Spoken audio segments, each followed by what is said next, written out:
Eh, Tayok, ya Pak Ustadz, silakan. Mana? rekamannya kita ya, Tayok kita rekam semuanya. Oh baik ya. Ya. Jadi yang pertama saya silahkan Buya kita Oke, Pak oke. Rizal Hasani ya. Alhamdulillah, syukron Pak Dokter, ini kayaknya materi luar biasa. Cuma saya nanya agak egois sedikit. Saya kan kegiatan hari ngajar dari jam 5.30, jam 7, jam 8, 10, 1, 3, jam 4, jam setengah 6, dan jam 8 sampai 10. Itu praktis duduk di kursi. Nah, kira-kira apa yang bisa saya lakukan olahraga sehingga Oke. bisa? Ya, Karena baik. ini apa yang Baik, yang Ustaz. cocok. Lalu kedua, makanan apa yang pas. Kemudian mungkin perlu nggak alat-alat sederhana saya mungkin untuk menjaga pesannya, untuk ngitung denyut jantung, ada perlu alat. Oh ya. Apa Baik. kira-kira yang saran dari Pak Dokter ke saya? Silakan Pak Dokter. Ya, Jadi jadi Dokter Irfan, jadi Ustadz kita ini seharian deh nih. Jadi pagi ada kultum, jam 8 nanti mengajar lagi, nanti malam juga begitu. Yang juga Pak Prof. Jadi banyak duduk katanya tadi. Sama kayak kita dosen ini ngajar kadang 3-4 jam. Nah, silakan Dokter Irfan. Ya. Jadi Bapak Ibu semua apa namanya? Mohon izin sebentar. Jadi gini Bapak Ibu semua bahwa Pak Ustadz khususnya banyak orang yang selalu beralasan begitu Pak Ustadz bahwa saya harus ini harus ini. Sebenarnya olahraga itu banyak Pak Ustadz, tidak harus ini ya, tidak harus berjalan begitu. Ada yang sambil duduk Pak Ustadz, ada ya. Dengan cara apa? Menggerakkan tangan seperti itu, menggerakkan tangan ya. Kemudian menegakkan kaki, mengangkat-angkat kaki begitu. Itu pertama. Yang kedua, selalu kami anjurkan bahwa kalau kita terlalu lama duduk, paling tidak Pak Ustadz 15 menit atau 30 menit kita break sebentar. Pak Ustadz mungkin ambil minum kemana ya, berjalan begitu ya. Jadi sambil menggerakkan badan. Jadi jangan kaku gitu. Jadi mencuri waktu lah sedikit gitu. Di sini setiap 15 menit, 30 menit, 2-3 menit sajalah bergerak. Atau bila perlu ajak jemaahnya Pak Ustadz begitu. Jadi Bapak Ibu ayo sebelum kita mulai ceramah, saya tidak akan mulai ceramah sebelum kita senam. Seperti itu Pak Ustadz. Iya, jadi sama-sama begitu ya. Jadi semua olahraga begitu. Nah, apa lantas senam-senam yang bagus untuk sambil duduk? Banyak Pak Ustadz. Nanti bisa cari saja di YouTube. Cari saja. Gini dok, diri nulis bisa. Itu juga sudah fisik sudah gitu. Sekali 5 menit diri nulis. Ya gitu. Tapi sambil bergerak-gerak Pak Ustadz badannya. Begitu. Jadi istilahnya begini Pak Ustadz. Ada yang bilang harus 30 saja. Kalau tidak 30 itu tidak bagus begitu. Tidak Pak Ustadz. Jadi penelitian sekarang ini olahraga itu bisa dicicil Pak.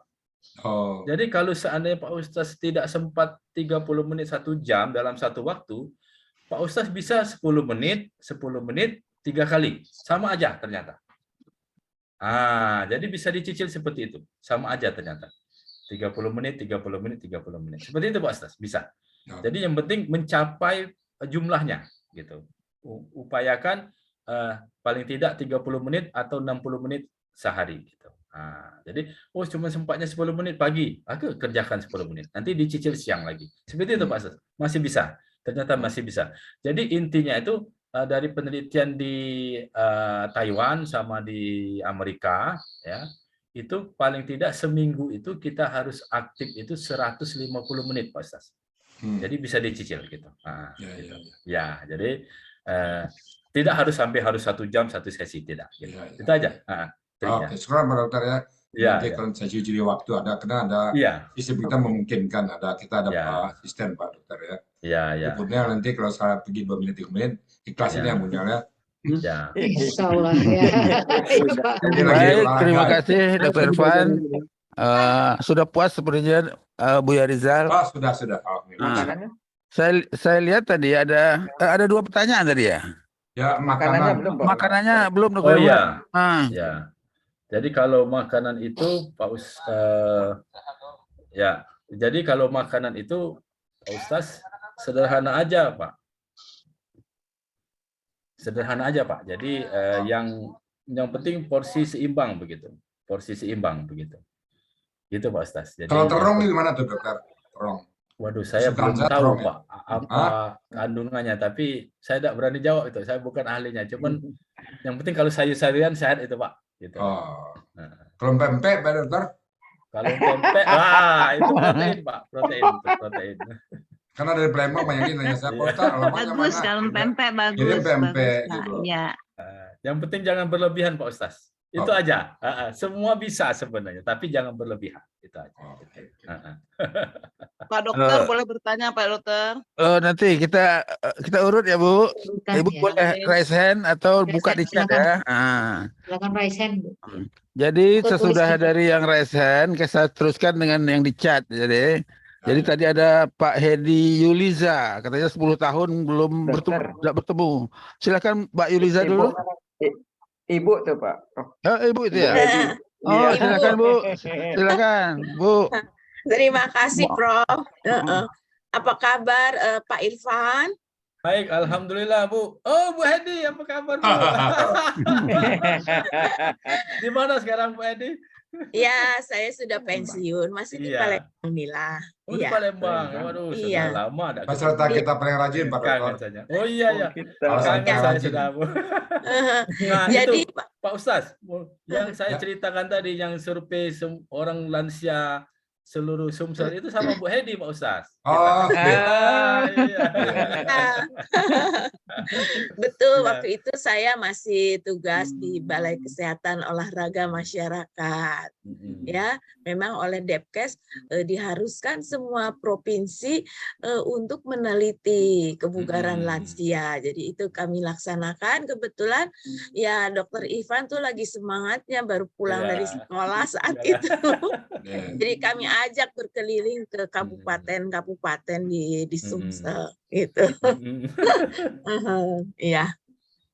Itu aja sekarang mungkin. jadi peserta terbaiknya Alsani. Iya, ya. Baik, terima kasih Bu Hedi. Iya, iya. Kemudian kita masuk ke yang raise hand. Tadi saya lihat yang pertama adalah Pak Bustami Mahyudin. Silakan Pak Bustami dulu.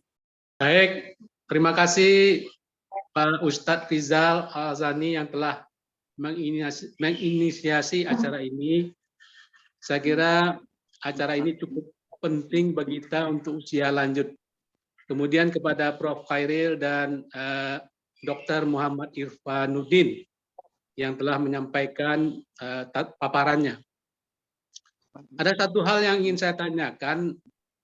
Di dalam surat Al-Isra ayat 82 itu dijelaskan bahwa Al-Quran itu sebagai obat gitu.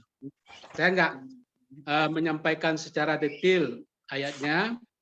Saya baca di metode Al-Sani halaman 5 karangan Pak Rizal ini bahwa Al-Quran itu sebagai obat gitu. Nah, sebetulnya bagi kita ini bagaimana memahami penjelasan dalam Al-Quran itu.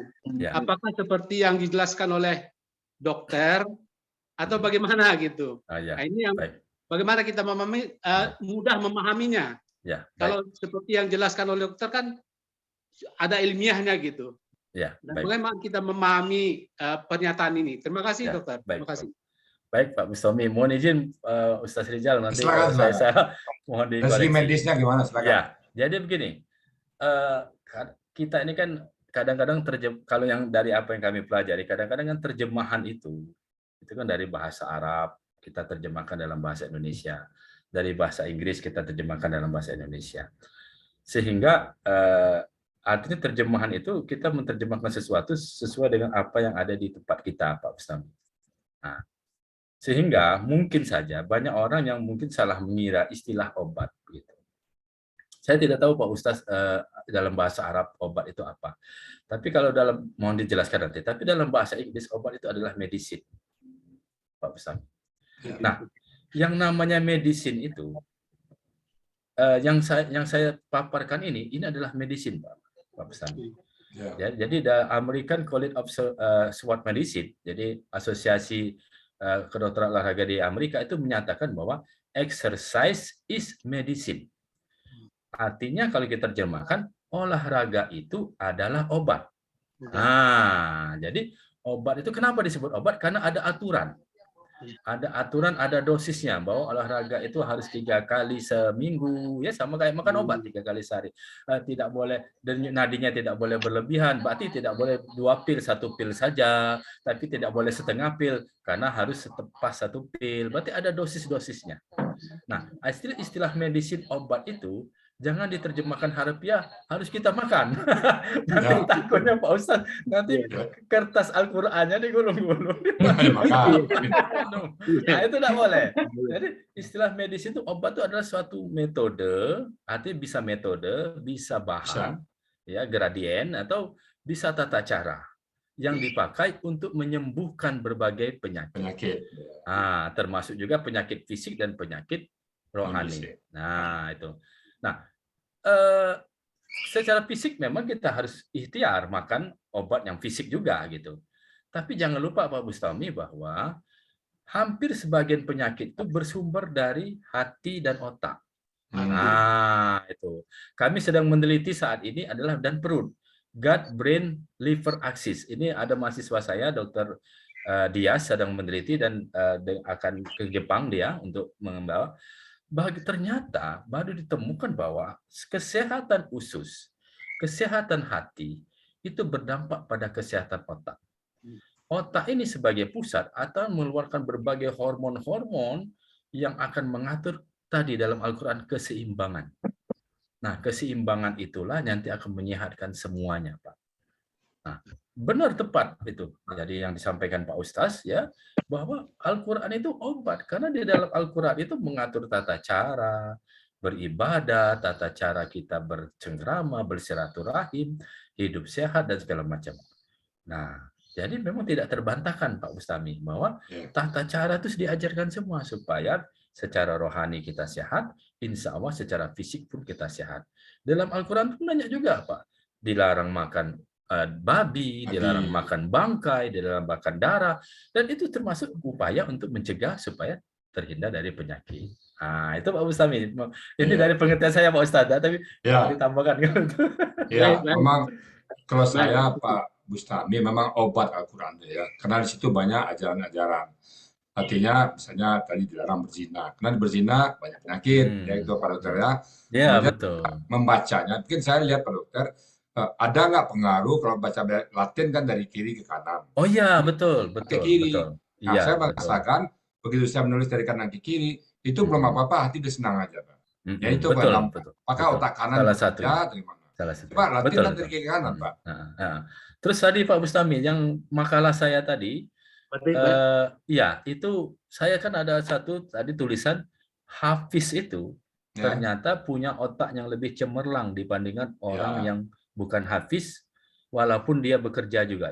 Itu sudah kami buktikan, Pak. Kadar hormon kepintaran otaknya, BDNF kita sebut, itu ternyata lebih tinggi. Nah, itu contoh, Pak. Nah, itu. Kemarin kan Bu Dr. Normiati Amir itu kan kalau kita baru baca Quran aja sudah terbuka jalur-jalur baru. Gitu. Nah, gitu. Ada tuh betul, kemarin betul, Pak Mustami. Iya, jadi memang betul, ya obat ya bisa diilmiahkan. Iya, betul, betul. Dan itu sudah terbukti, Pak Bustami. Gitu. Saya pun sudah membuktikannya itu. Terima kasih dokter. Terima kasih Pak Riza. Baik, terima kasih Pak Bustami. Saya kembali ke chat lagi. Di sini ada pertanyaan dari Ibu Kodar Tri Usananingsih. Assalamualaikum, izin bertanya Pak Dokter, bagaimana cara dan tips-tips untuk menabung bugar sejak dini? Iya. Tadi sebenarnya sudah dijelaskan ya. Iya. Saya tahu ibu ini masih muda atau sudah gimana nih? Saya tahu. Baik untuk laki-laki dan perempuan. Nah, itu satu. Apa pengaruh dengan pola makan zaman sekarang yang serba instan? Barangkali itu. Nah, silakan Dr. Irfan. Ya. Tadi sudah disampaikan. 60, Pak. Ya. Tadi sudah disampaikan Bapak Ibu bahwa sebenarnya usia muda itu sudah mulai kita aktif begitu ya. Dan istilah menabung itu artinya apa? Kita tuh mencicil dikit-dikit. Nah, kalau kita banyak-banyak itu namanya investasi. Jadi menabung itu dikit-dikit. Artinya dalam setiap kesempatan kita harus tetap aktif. Itu cara kita menabung. Contoh misalnya, kita selalu menggerutu kalau kita pergi ke mall. Aduh, parkirnya penuh. Aku dapat yang di ujung kandang. Jauh nih kami berjalan. Beruntung. Ubahlah hati kita, Bu. Alhamdulillah dengan saya parkir jauh ini saya bisa berjalan kaki lebih jauh, lebih sehat. Sehat kita, Bu. Metode Arsani betul tuh. Iya, Bu. Jadi dibalik hati kita itu. Dibalik, ya, betul. Iya. Terus misalnya kita terlambat naik lift. Alhamdulillah aku punya kesempatan naik tangga. Sehat aku hari ini, sekian langkah begitu. Nah, saya punya trik untuk itu, Pak Ustadz dan Bapak Ibu semua. Jadi saya selalu mencatat di HP saya itu adalah ini langkah kaki saya. Tujuannya bukan untuk takabur, bukan untuk apa, supaya memacu motivasi, Pak. Nah, jadi saya misalnya begini, mungkin Bapak Ibu sudah enggak kelihatan ya. Itu sehari saya targetkan di HP saya ini kan saya bergerak dengan HP, langkah kaki saya bergerak, saya targetkan minimal 6.000 langkah, Bapak Ibu. Nah, sehingga saya termotivasi. Aduh, aku naik tangga nih. Ini masih kurang 6.000, masih kurang 1.000 lagi. Aku naik tangga aja. Jadi itu memacu kita. Jadi saya targetkan paling tidak sehari minimal saya 6.000. Gitu. Sehingga di situ saya catat terus di HP saya ini. Sehingga di situ saya akan termotivasi gitu. Saya harus kerja, saya harus jalan. Ada teman bawa mobil. Enggak. Aku belum target, aku belum tercapai nih. Aku jalan kaki aja. Seperti itu. Ini yang saya lakukan untuk saya gitu. Saya catat diri saya itu Pak. Sama kayak sekolah lah. Kita kalau tidak dicatat nilai raport kita tidak termotivasi untuk belajar. Itu seperti itulah. Olahraga juga begitu, Bu. Itu mungkin triknya menabung, Bu. Jadi dikit-dikit aja, enggak apa-apa begitu. Ya, insya Allah mudah-mudahan bisa menjawab itu. Ya, terima kasih Dr. Irfan. Selanjutnya kita lihat yang resen ada berapa. Saya catat tadi Ibu Nur Hayati lebih dulu ya. Silakan Bu Nur Hayati. Nur Hayati Ahmad. Terima kasih. Assalamualaikum warahmatullahi wabarakatuh. Waalaikumsalam warahmatullahi wabarakatuh.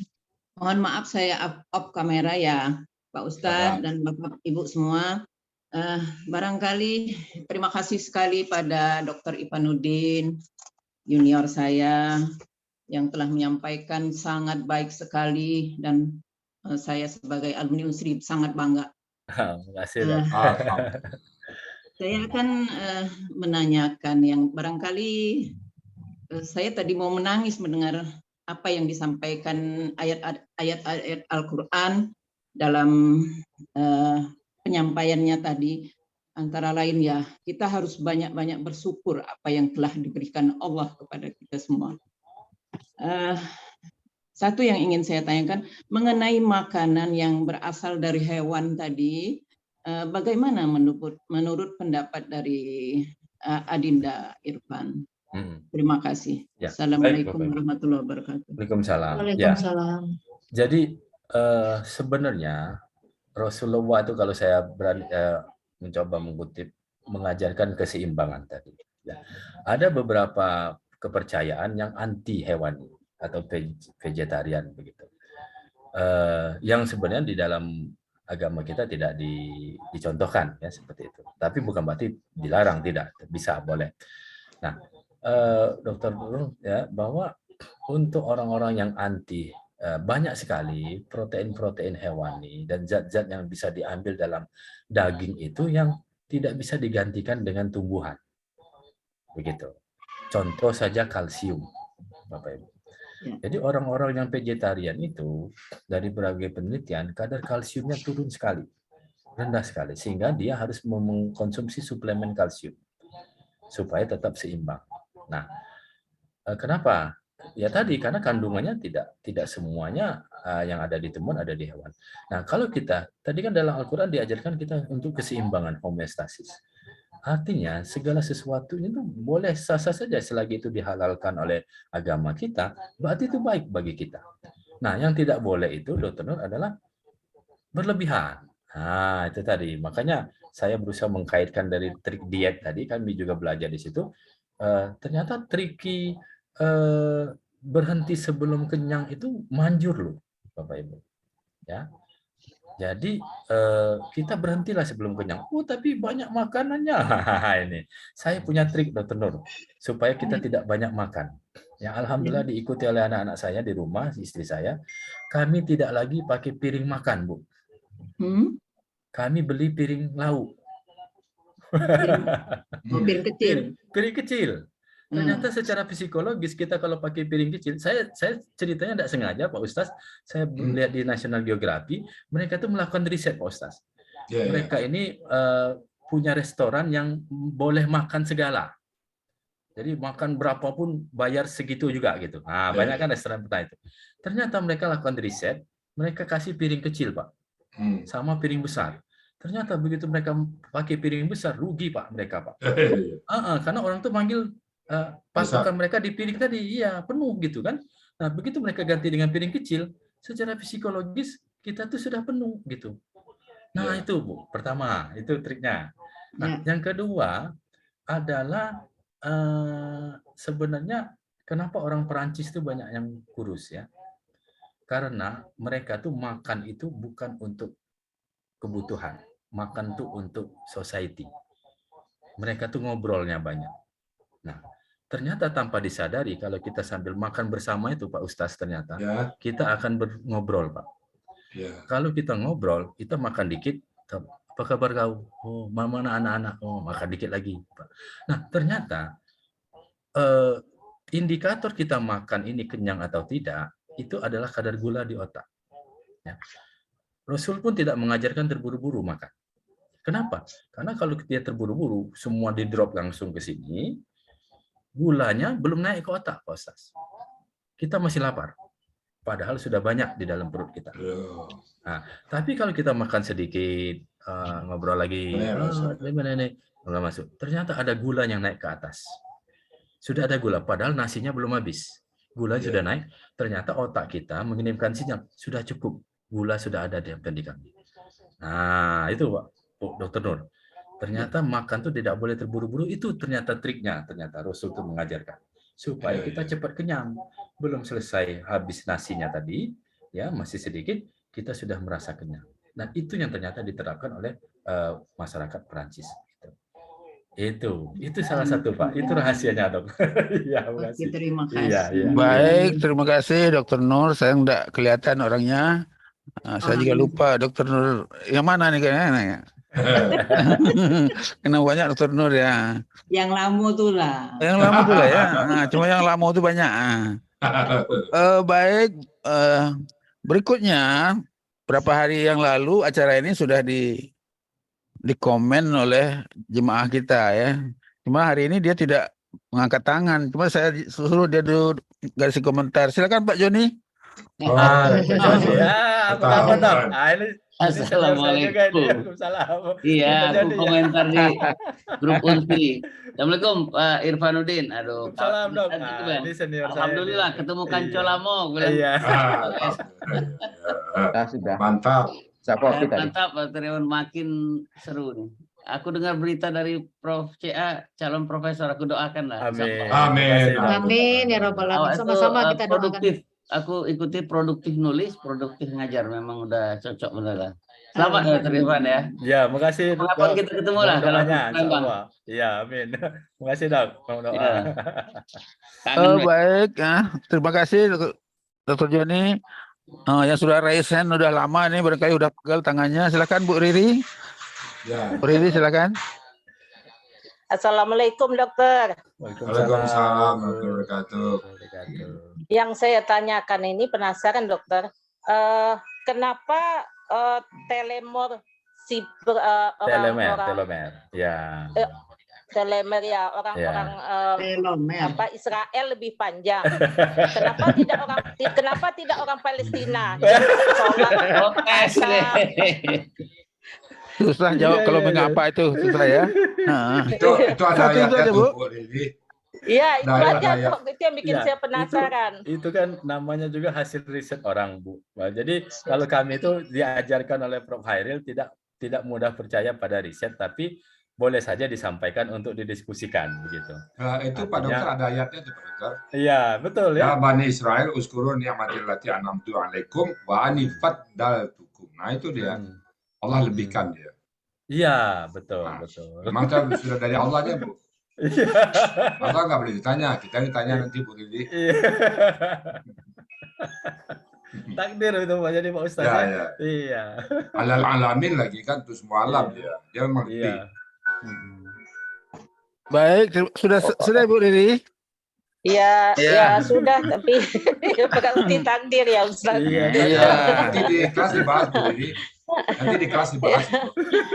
Nah, juga disebutkan orang Yahudi itu katanya lebih pintar katanya. Itu ada juga ya. Oh, gitu. Kemudian kita kembali ke chat. Ini banyak lagi. Ibu atau bapak ini Maharani ya. Kalau mudah capek, mudah ngantuk, apa sebabnya? Apa solusinya dokter? Silakan Dokter Van. Alhamdulillah. Tadi Bu, jadi kalau kita merasa lelah atau exhausted itu, kalau kami itu dalam ilmu yang kami pelajari itu berarti tidak seimbang. Ada sesuatu yang tidak seimbang di dalam tubuh kita. Bisa saja kita ada kelebihan beban, ya over dalam bekerja, ya. Bisa juga ketidakseimbang itu karena kita memang supply yang kurang. Nah itu tadi. Jadi sebagai contoh, misalnya kalau kita mengenal vegetarian tadi, ternyata ada zat-zat nutrisi yang tidak cukup bagi kita. Contoh misalnya kalsium. Kalsium itu sangat penting untuk kontraksi otot, untuk kelancaran pembuluh darah, gitu ya.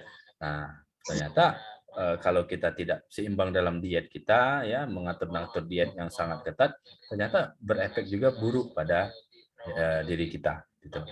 Atau tadi kita mungkin stres. Nah ini stres itu Ibu itu akan mengeluarkan kadar kortisol yang sangat tinggi dan juga hormon-hormon anti insulin ya. Jadi selain kortisol ada juga hormon-hormon anti insulin ya.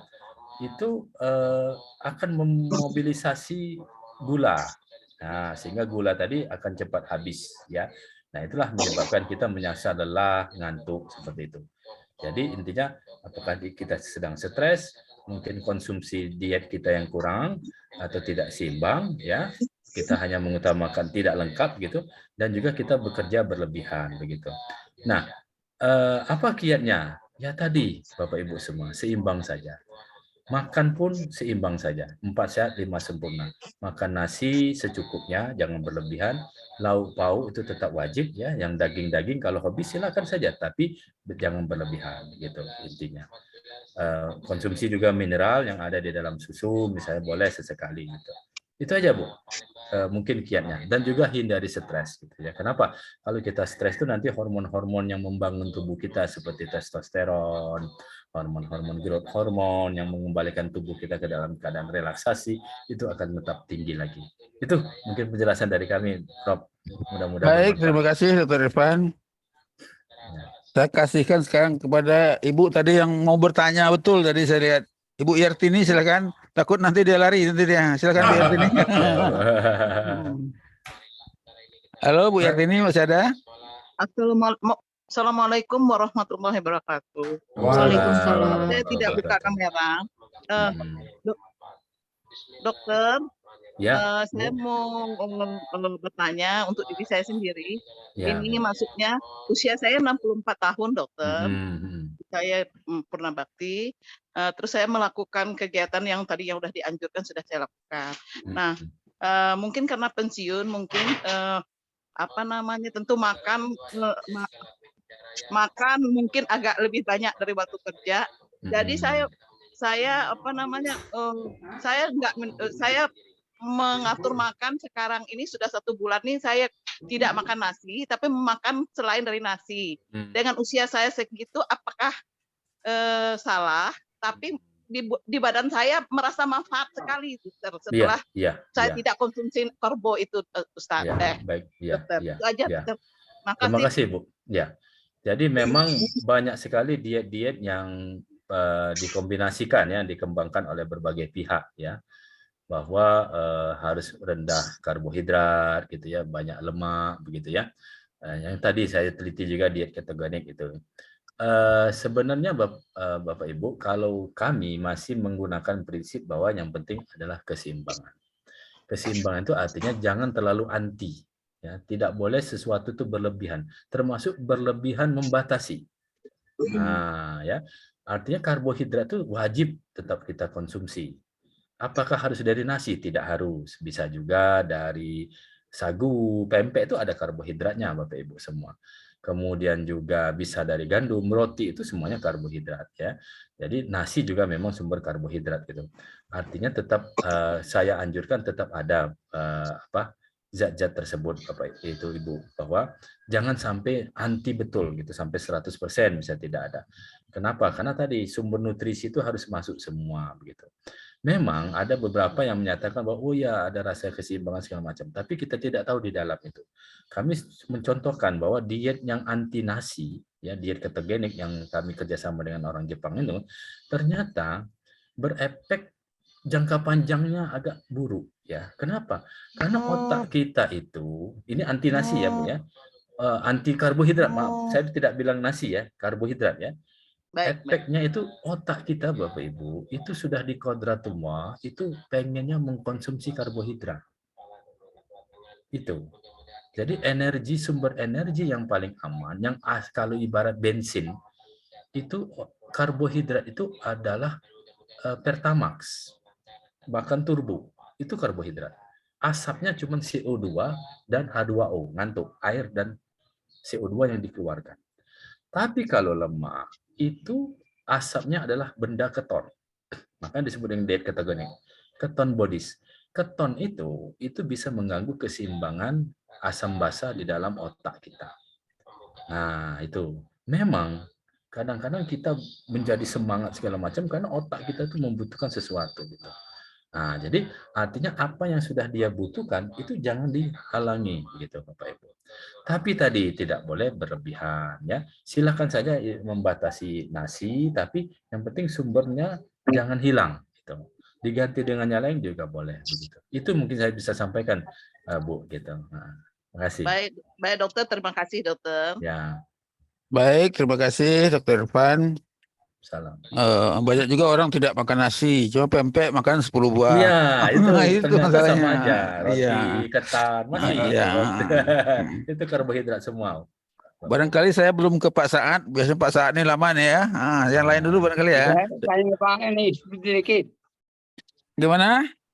Bisa tanya sedikit baru itu lampu saya. Oh gitu. Pak Diono. Ya. Oh Pak Diono mau bertanya. Sebetulnya masih ada Ya, pertanyaan dari chat masih ada. Pak Ya, Diono silakan ya silakan. Ya, terima kasih. Ini Pak. yang paling senior ini silakan Pak. Ya. Saya tadi mati waktu menerangkan kebugaran tadi ya, pas kebugaran lampu mati. Tapi saya dengar surat An-Anfal tadi kan dibaca. Nah, saya menanyakan ini kan, sesungguhnya orang-orang yang beriman itu apabila disebut nama Allah gemetar gitu kan kalbunya. Nah itu gemetar itu apakah olahraga atau gimana itu terhadap kesehatan dokter? Nah itu saya tanya itu. Ya. Kan gemetar itu kan. Ya. Apabila disebut nama Allah, apa gemetar lah kalbunya itu dokter. Terima kasih. Ya, silakan. Nah. Ya. Jadi tadi psikologis, Pak. Jadi psikologis itu artinya tadi ya hidup tenang, stres, ya termasuk kedekatan kita kepada Allah Subhanahu Wa Taala, itulah yang akan mengatur keseimbangan otak kita. Nah itu Pak Hadi, ya. Dan itu tadi kenapa dengan kita bergetar hati, kecintaan kita pada Allah, tumbuh kepasrahan pada kita, stresnya hilang, Pak Hadi. Nah, stres yang turun itulah hormon tadi menjadi berkurang. Hormon-hormon stres tadi berkurang. Nah, itu nanti yang berdampak pada fisik kita, Pak Adi. Nah, itu. Bukan ya. skor jantung, bukan dokter itu ya. Sama, nanti lama-lama ke sana semua, ke seluruh tubuh, Pak Adi. Semua. Ya, jantung kita akan menjadi lebih tenang, ya, lebih sesak. Gitu. Masker belum. Iya, seperti itu Pak Adi mungkin. Iya. Oh, ya. Baik, terima kasih. Masih ada beberapa pertanyaan dari Pak Hadison. Suruh pakai. Dari Pak Hadison, izin bertanya Pak Dokter, mohon dijelaskan kembali tentang kurang baiknya kalau mengkonsumsi antioksidan berlebih yang berasal dari luar. Terima kasih. Tadi ya, bahwa tadi saya bilang bahwa antioksidan itu hanya akan menghabisi sampah begitu. Sisa-sisa sampah begitu. Jadi sisa sampah itu yang itu bukan berarti tidak bagus. Jadi kalau berlebihan saja.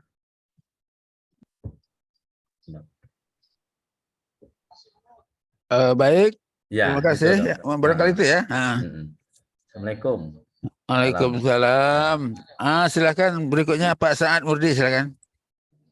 Terima kasih. Assalamualaikum warahmatullahi wabarakatuh. Terima kasih Pak Jody, Pak Prof. CA, Pak Dr. Ipan, kawan-kawan semua. Saya hanya berbagi saja karena dulu saya pernah pengalaman penyakit jantung pernah, paru-paru TBC pernah, diabetes lalu, asam urat lalu, semua kena tuh. Sudah tuh saya pola hidup dirubah. Ya, rubahnya gini, karbohidratnya saya kurangi, bukan saya tidak makan sama sekali, saya alihkan. Jadi ada nasi, ada pisang, ada ubi, ada keladi, tapi lauknya tetap. Jangan kemudian ditambah dengan rempah-rempah. Rempah-rempah itu macam-macam. Rempah yang kering, ada rempah yang basah. Yang basah itu tumbuh-tumbuhan misalnya jahe, laos, segala macam.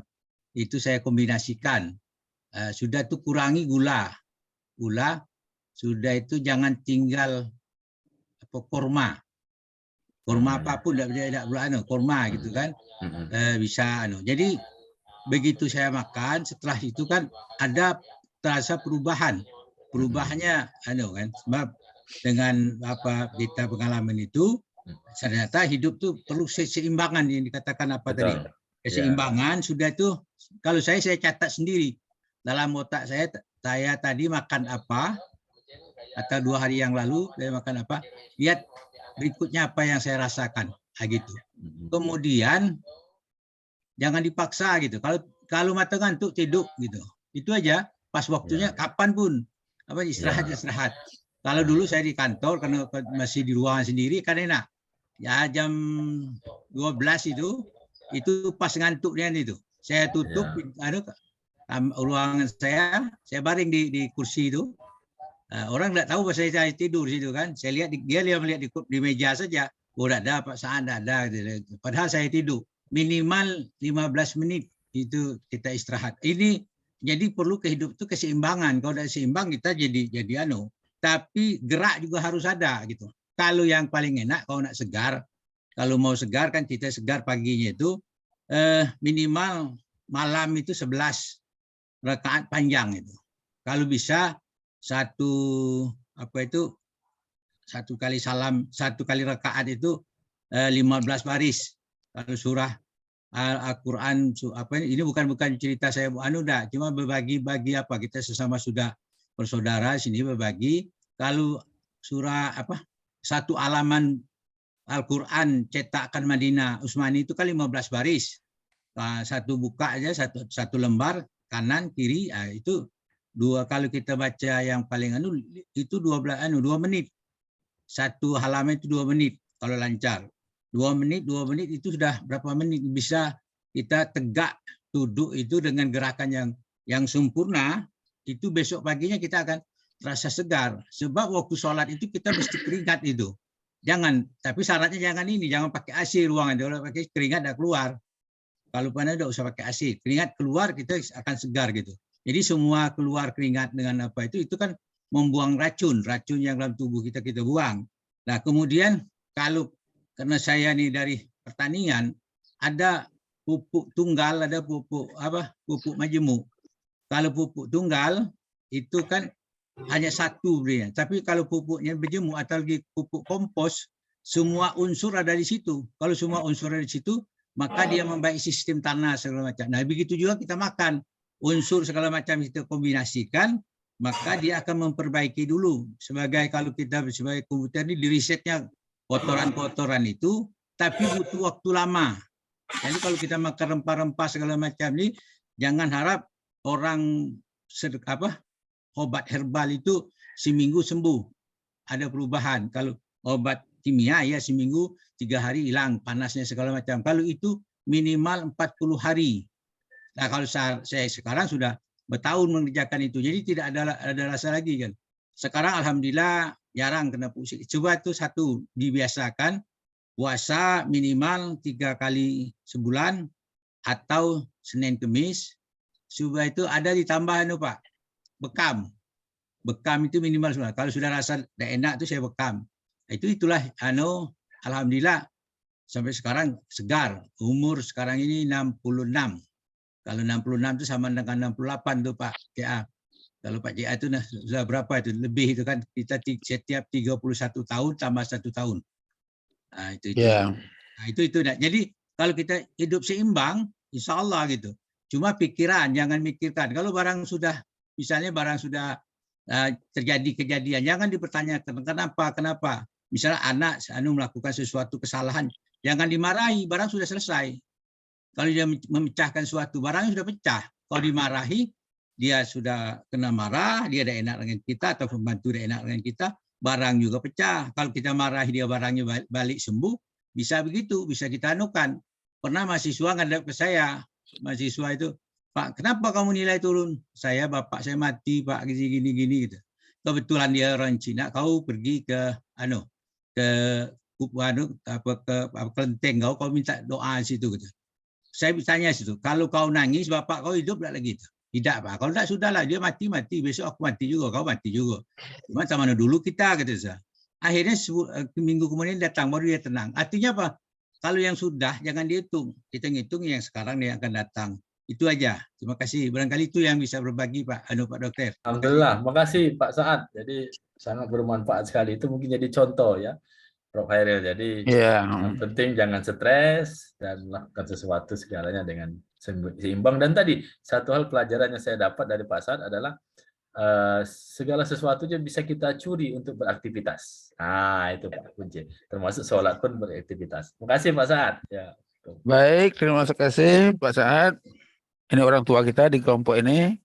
Masih ada yang 2 orang yang resen. Silakan, ini Bapak atau Ibu. SY Hasmi, silakan Pak. Silakan Bu. Pak Dokter Hasmi, Pak.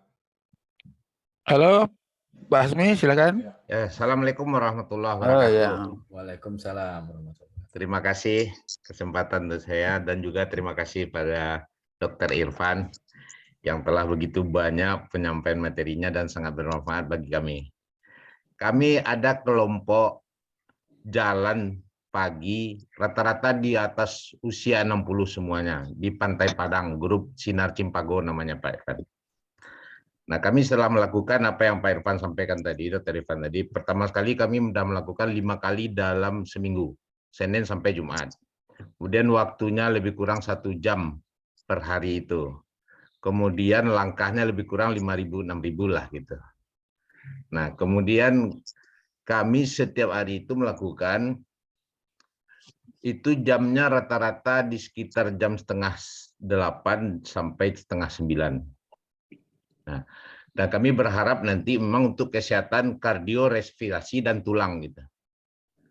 Nah, untuk pertanyaannya, kapan waktu yang tepat untuk kardiorespirasi dan tulang itu yang bisa kami lakukan? Karena kami juga mengharapkan sinar matahari ultraviolet, vitamin D-nya gitu. Ya, betul. Kemudian yang kedua, setelah dalam perjalanan itu kami rata-rata ya seperti Dr. Irfan bilang tadi, ya terdapat berzikir. Rata-rata kami bercanda, ketawa, ngomong ini gitu kan.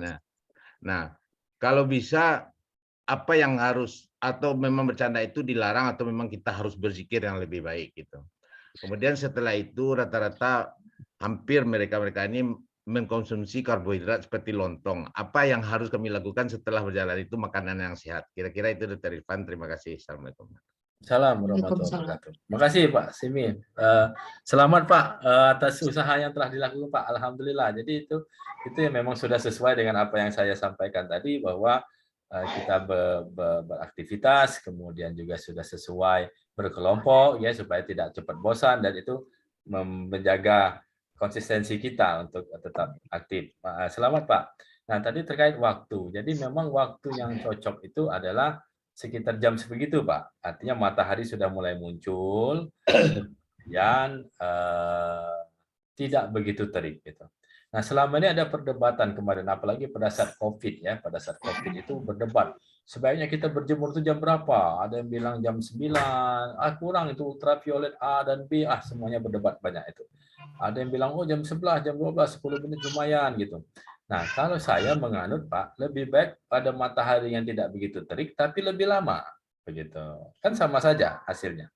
Kita bisa bekerja, kita berolahraga dengan waktu yang cukup, matahari terpapar, tidak begitu terik, tapi lebih lama dibandingkan nanti berjemur misalnya 10 menit, tapi di waktu yang singkat. Nah, itu efek olahraganya tidak muncul. Nah, jadi pertahankan seperti itu Pak. Jadi waktu yang pas itu sekitar jam-jam sebegitu, jam 8 sampai jam 9. Ataupun kalau tidak sempat, ya insya Allah dilaksanakanlah di habis asar, sekitar jam 4 sore. Begitu. Nah, Bapak Ibu semua, ada satu hal terkait waktu ini, bahwa kami dari apa yang kami baca, kami tidak dianjurkan untuk berolahraga terlalu malam atau terlalu dini sebelum subuh. Nah, itu kita tidak anjurkan. Jadi kalau misal malam jam 10 ya baru olahraga, atau sebelum subuh sudah olahraga, itu dari beberapa penelitian itu ternyata akan mengganggu penggumpalan darah, Bapak Ibu semua. Nah, itu kita khawatirkan nanti akan terjadi istilahnya itu trombus ya, lepas itu justru akan menimbulkan serangan gitu. Nah, jadi kalau bisa olahragalah sehabis subuh ya, atau paling malam pun mungkin tidak lama setelah Isya gitu ya. Jadi sekitar jam 9. Itulah yang paling malam, usahakan. Itu waktu yang pas gitu. Itu makasih Pak Simi. Nah, terkait yang kedua tentang apa tadi Pak ya? Saya lupa. Oh, makan ya.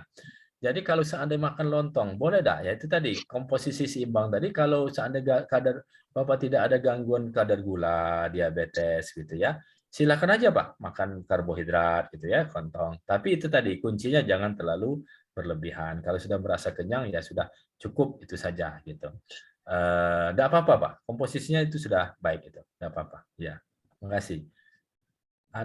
Baik, terima kasih Dr. Irfan. Cuma masalahnya sesudah olahraga, nanti makan lontongnya sepiring. Nah, itu. Makan yang lain sepiring lagi, yang lain sepiring lagi. Jadi 5 piring sudah.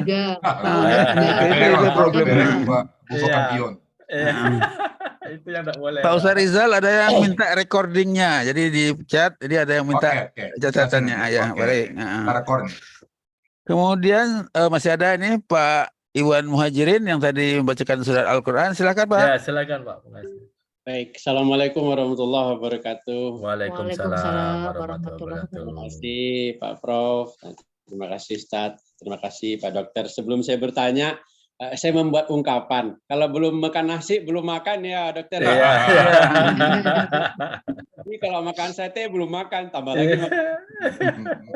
Iya. Belum makan nasi, tambah lagi nasi. Baik, Dokter, yang pertama saya mohon izin apakah boleh ilmu yang sangat bermanfaat tadi dalam bentuk slide itu tadi kami screenshot. Silakan, Terus, silakan, boleh kami silakan. bagi dengan teman-teman.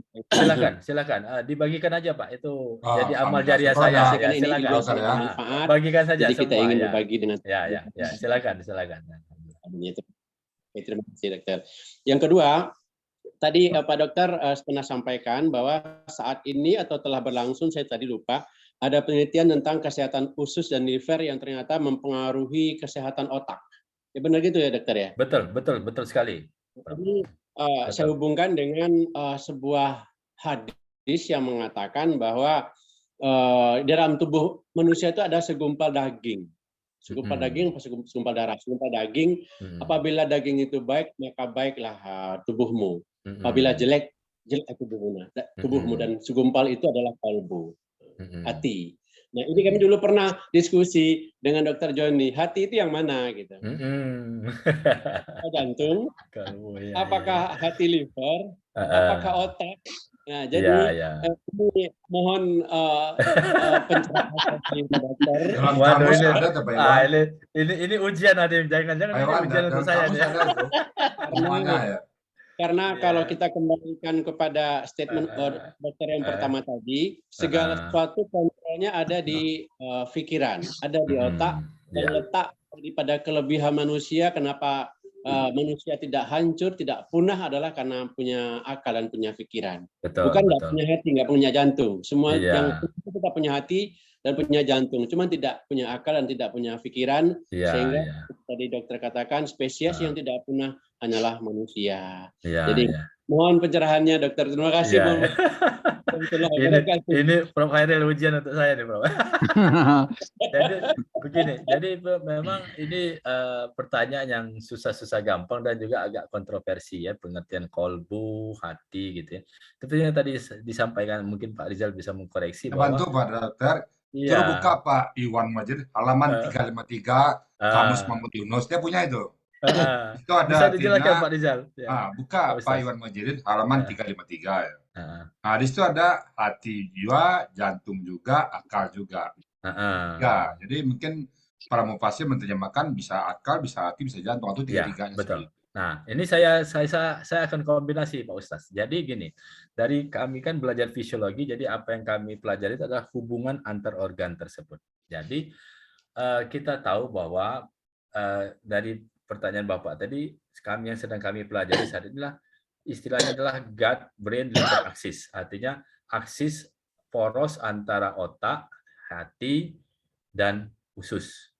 Kita tahu bahwa sumber pemasukan energi kita itu semuanya berasal dari usus.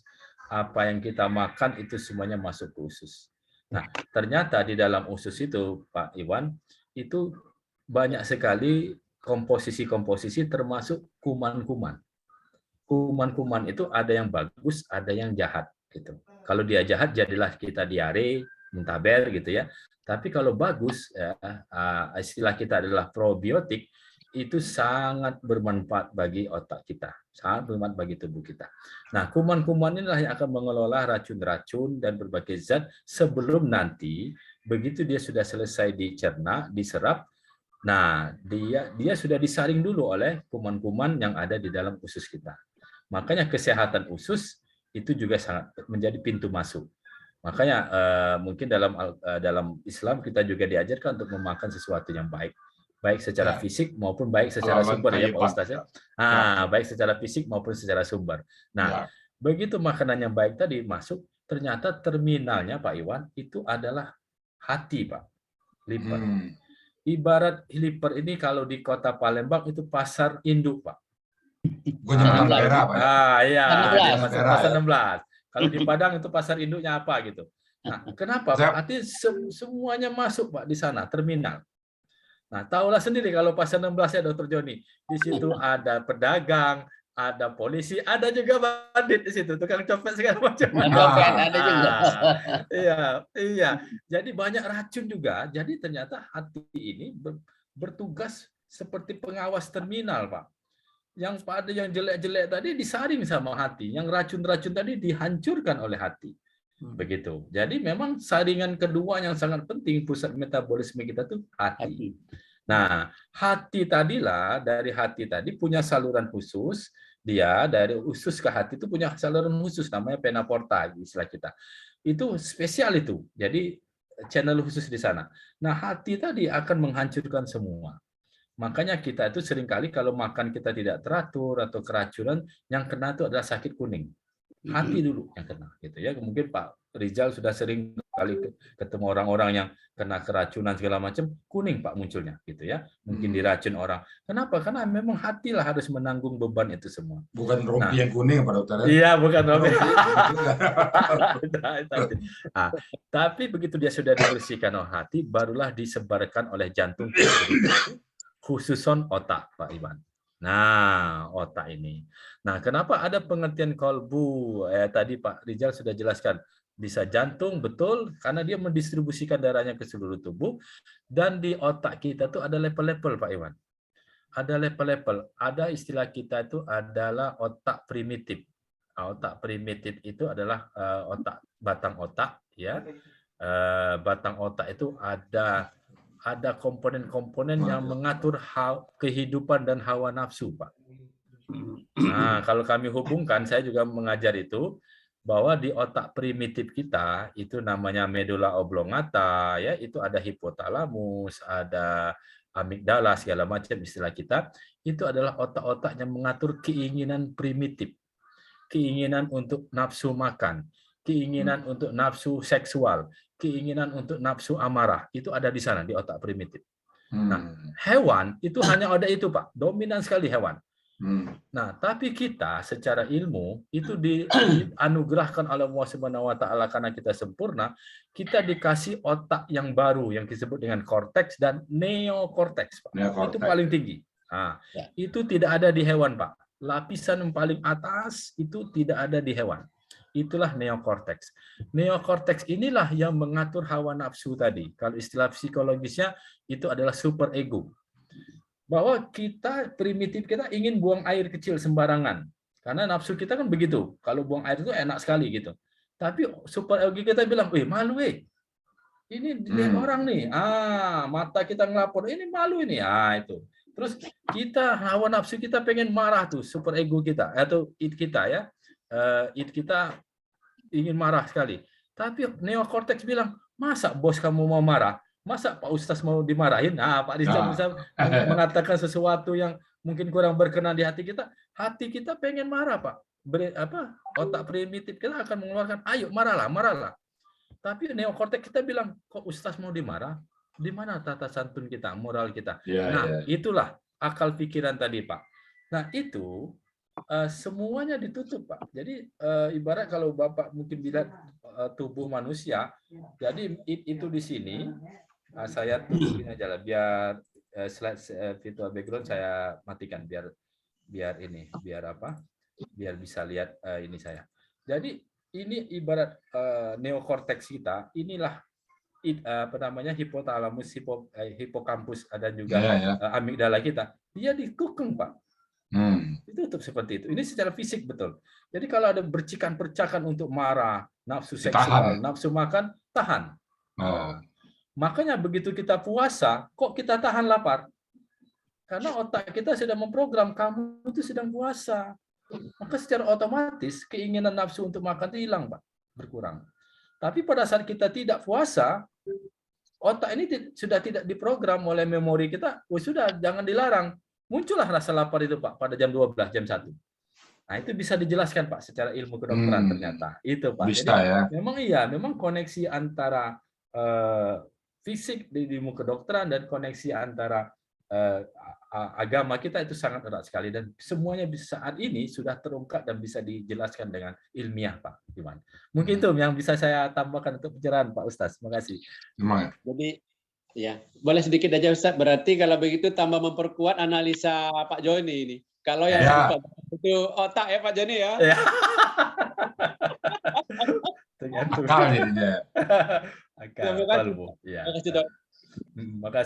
Terima kasih Pak Iwan. Tidak terasa sudah jam 7, hampir sudah jam 8. Sebentar lagi ada kelas pagi. Cuma alhamdulillah dari orang yang 130-an tadi masih bertahan 91 saatnya. Alhamdulillah. Belum rekor nih, Pak. Makasih Pak. Alhamdulillah. Dr. Irfan, saya ini kalau melihat makanan, saya ini 10 tahun menjadi orang Padang. Makan daging saya. Cuma saya lebih dari 50 tahun jadi orang Palembang, makan ikan, makan iwa. Kan itu beda antara daging merah dan daging putih ya. Nah, kira-kira ada efeknya enggak secara fisiologis terhadap kita manusia? Jadi gini, kalau dulu pada saat saya kuliah dulu awal-awal saya belajar di S2, katanya daging merah itu jelek katanya, Pak. Katanya gitu ya. Tapi ternyata belakangan ini ternyata tidak sepenuhnya gitu. Nah, inilah kadang-kadang kita ini juga ada efek pemasaran di sini, Bapak Ibu semua. Itu harus hati-hati. Yang menyatakan itu tidak bagus, ternyata ada persaingan dagang di sana begitu. Prof. Hairil, saya baru baca terakhir, ternyata daging merah itu ada juga bagusnya, Prof. Gitu. Iya, jadi dulu memang diajarkan daging ular haram sama sekali. Ternyata tidak juga, dibutuhkan karena dia banyak mengandung zat besi. Dia juga mengandung kalsium yang tinggi begitu, banyak mengandung mioglobin yang tinggi gitu, yang ternyata bermanfaat bagi tubuh kita. Artinya, Prof, sebenarnya seimbang tadi lah, Prof. Nggak ada. Semua Kalau yang iya diciptakan. pantang-pantang tadi tuh pasti ada manfaatnya. Tapi tadi jangan banyak-banyak, Prof. Itu aja. Pantang terletak, Prof. Iya. Artinya Semua merantau semua boleh ke yang Palembang, cuma sekali-sekali pulang ke Padang gitu ya. Boleh, itu benar. Gitu ya. Iya, iya. di Palembang ada Baik. juga rendang. Ada rendang juga. Ada Lain. Malbi, ada Malbi, Bu.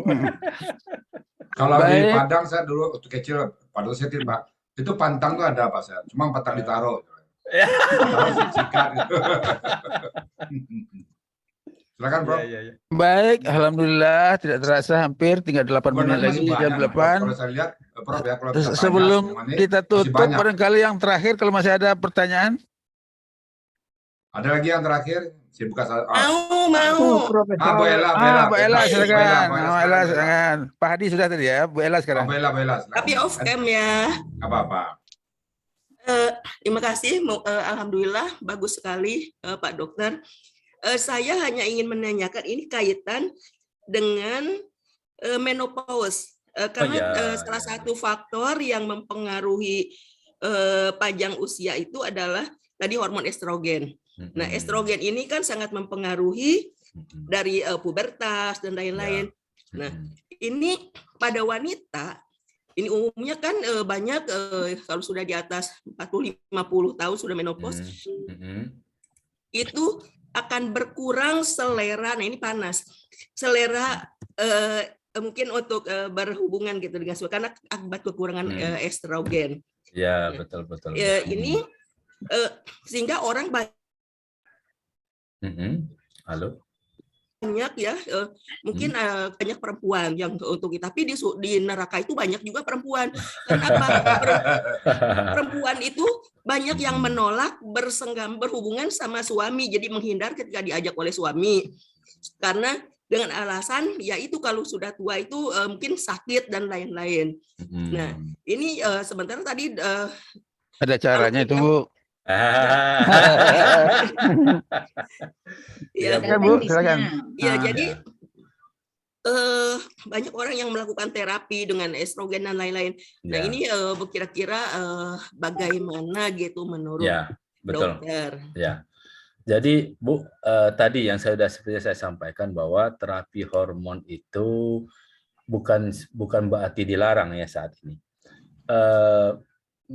Dia terbukti meningkatkan risiko kanker gitu. Nah, dulu konsepnya itu adalah menggantikan yang hilang.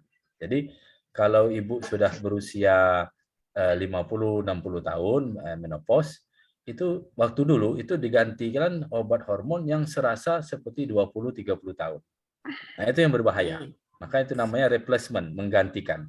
Nah, sekarang ini prinsipnya itu adalah augmented, Ibu.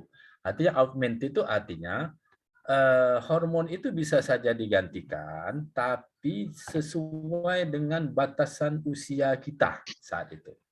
Nah, artinya begini, Bu, logika sederhananya begitu. Pada saat kita umur 20-30, mungkin kadar hormon kita 100. Namun begitu kita 60 tahun, hormon kita tuh jadi 5. Padahal seharusnya untuk orang 60 tahun kadar hormonnya itu adalah 10. Nah, jadi tata laksananya oleh dokter saat ini boleh digantikan hormon dari luar, tapi dengan catatan dosisnya cukup sampai 10.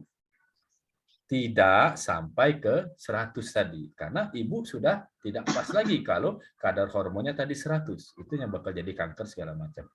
Nah, itu namanya istilah kita augmented, Bu. Jadi menggantikan pada posisi yang seharusnya ditempatkan. Nah, itu baru diganti kalau memang kadar hormon ibu tadi 5, gitu, bukan 10. Tapi kalau secara seharusnya kadar hormon ibu itu adalah 10, ibu mau naikkan ke 20, itu malah dilarang, gitu, tidak boleh. Jadi itulah tadi prinsip keseimbangan tadi, Ibu. Artinya seimbang itu tidak harus sama persis dengan yang lama. Artinya harus menyesuaikan dengan apa yang seharusnya ada pada posisi kita saat itu. Nah, supaya bisa begitu, Ibu Ella, ya harus di dokter. Dokter ahlinya diukur dulu, diperiksa dulu, jangan sembarangan gitu. Ya, jangan sembarangan nanti kita pergi ke salon, pergi ke ini ke orang-orang yang tidak tahu kondisi tubuh kita. Jadi harus diperiksa secara lengkap. Benar nggak ini kadar hormonnya yang turun? Atau jangan-jangan ada faktor lain? Kebanyakan orang-orang menopause, sebenarnya saya ada makalahnya, nanti saya titip ke Prof. Hairil, Prof. Hidup nyaman pada menopause ya. Itu saya publikasi waktu untuk awam itu sebenarnya 2 tahun yang lalu. Itu bagaimana hidup nyaman dengan menopause gitu. Apa saja yang dilakukan ya dengan olahraga, dengan konsumsi apa. Nanti saya titip ke Prof. Hairil, linknya, Prof. Oh ya, Ya, boleh. Nah, itu Pak Dokter begini Pak Dokter.